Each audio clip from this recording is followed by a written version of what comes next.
Now I become death, destroyer of world. ये एक line काफ़ी था जापान में हुई हिरोशिमा नागासाकी की तबाही के लिए।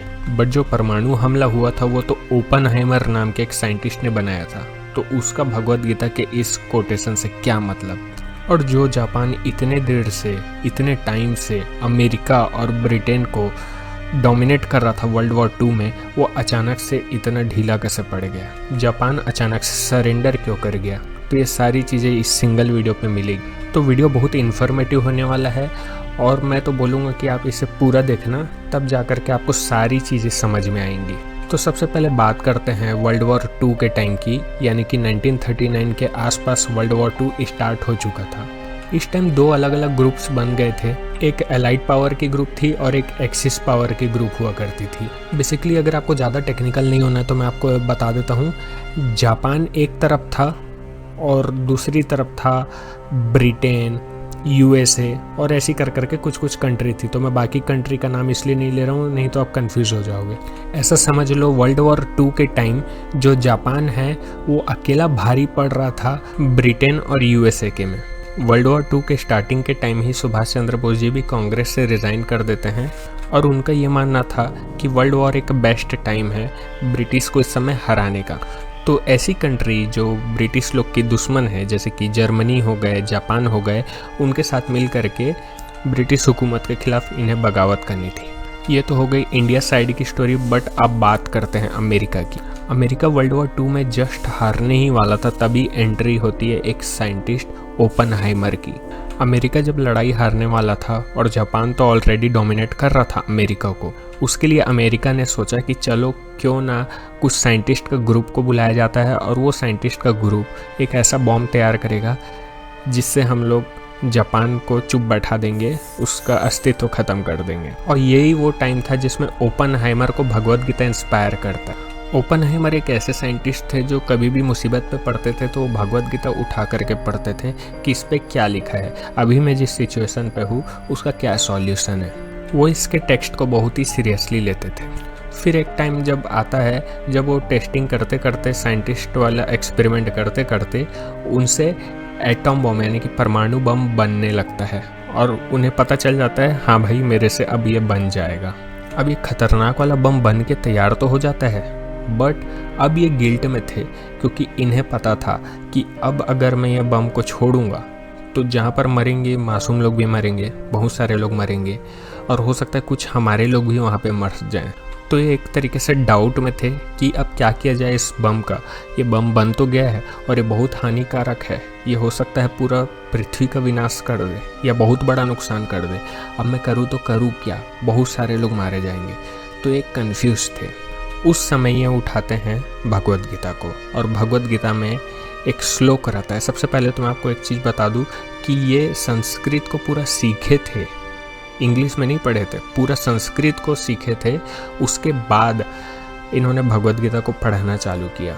अभी हमारे इंडिया में करेंटली सीन ऐसा है कि किसी बच्चे को संस्कृत बोलने नहीं आती और अगर एक आध दो बच्चा अगर कोशिश कर भी रहा है तो उसको ये बोल करके चुप बैठा दिया जाता है कि तू संस्कृत बोल के तू सिर्फ पंडित ही बनेगा।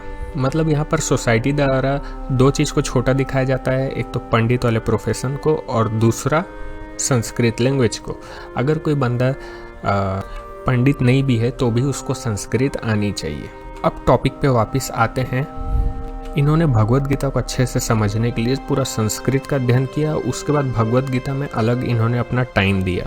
जब ये भगवद गीता पढ़े तो ये अपने आप को अर्जुन से कंपेयर करने लगे, क्योंकि जैसे कि अगर आपको नहीं पता तो भगवद गीता में अर्जुन और श्री कृष्ण जी का दोनों के बीच की कन्वर्सेशन है, जिसमें अर्जुन बहुत ही डाउट में रहता है। वो बार बार कृष्ण जी से कुछ कुछ डाउट पूछता रहता है और कृष्ण जी एक एक कर करके उसका जवाब देते रहते हैं। और जो अर्जुन जो डाउट पूछता है वो सारे डाउट हमारे डाउट भी हैं। तो जब वो भगवद गीता पढ़ रहे थे तो उन्हें एक सीन याद आता है। अर्जुन अपने लोगों के अपोजिट में खड़े रहता है। अर्जुन को पता है मैं युद्ध में उतरूंगा तो मैं तो जीतूंगा ही, पर नुकसान मेरे वाले लोगों का होगा, मेरे परिवार के लोगों का होगा, मेरे लोग मर जाएंगे। आप या मैं अर्जुन के जैसे नहीं हो सकते, क्योंकि अर्जुन को सेल्फ डाउट था ही नहीं। अर्जुन तो श्योर था अगर मैं युद्ध में उतरूंगा तो ये सब के सब मरेंगे। अर्जुन को अपनी फिक्र नहीं थी, वो दूसरों की फिक्र कर रहा था। यहाँ पर ओपनहाइमर अपने आप को अर्जुन की जगह रख के देखते। और उन्हें श्री कृष्ण के माध्यम से पता चलता है अगर तुम्हें पृथ्वी में शांति लानी है तो कई बार तुम्हें अपनों के खिलाफ भी आवाज़ उठानी पड़ सकती है। उसमें हो सकता है कुछ अच्छे लोगों की भी मौत हो जाए। इसके साथ में जब भगवद गीता में जब अर्जुन एकदम ज़्यादा डिमोटिवेट हो जाता है तब श्री कृष्ण जी अपना विष्णु वाला रूप लाते हैं जिसमें उनके पास बहुत सारे अस्त्र शस्त्र रहते हैं और तब वो उनका एक कोटेशन जो इनके दिमाग में छप जाता है, now I become death destroyer of world.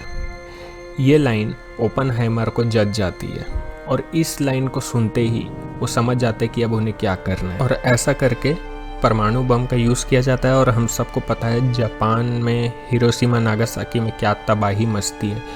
तो इस तरह भगवद गीता के कुछ कुछ कोटेशन इनके लाइफ से रिलेटेड है। ये जब भी डाउट में जाते थे भगवद गीता को उठा करके पढ़ते थे। बट हमारी बदनसीबी ये है, हमारे सोसाइटी में बहुत सारे लोग ऐसे हैं जो इस चीज़ का बहुत ही मजाक बनाते हैं। भाई अगर तुम नहीं पढ़ रहे हो तो दूसरों को तो पढ़ने दो यार। जब वर्ल्ड वॉर में इतनी तबाही मचती है और बहुत सारे लोग मारे जाते हैं तो इन्हें बहुत ज़्यादा गिल्ट भी होता है और ये खुद एक कट्टर विरोधी हो जाते हैं इस परमाणु बम के कि अब इसका यूज़ करना ही नहीं है। ओपनहाइमर की अभी एक मूवी भी आ रही है जो कुछ दिन के बाद रिलीज़ होने वाली है, 2 से 3 दिन बाद रिलीज़ होने वाली है, जिसमें के जो एक्टर हैं उन्होंने भी ओपनहाइमर का किरदार को निभाने के लिए, उनके जीवन में घुसने के लिए भगवद गीता को उठा करके पढ़ा है और उन्होंने भी कहा है कि एक ब्यूटीफुल बहुत ही इंफॉर्मेटिव टेक्स्ट है। तो हमें प्राउड होना चाहिए, मजाक नहीं बनाना चाहिए, गंदी बात। तो इस तरीके के अगर आपको और भी वीडियो देखने हैं तो मेरे चैनल को सब्सक्राइब कर सकते हो और कमेंट करके बताओ कि कैसा लगा ये प्रेजेंटेशन। तो तब तक के लिए जय हिंद, वंदे मातरम, जय इंडिया, ओके बाय बाय, जय श्री राम।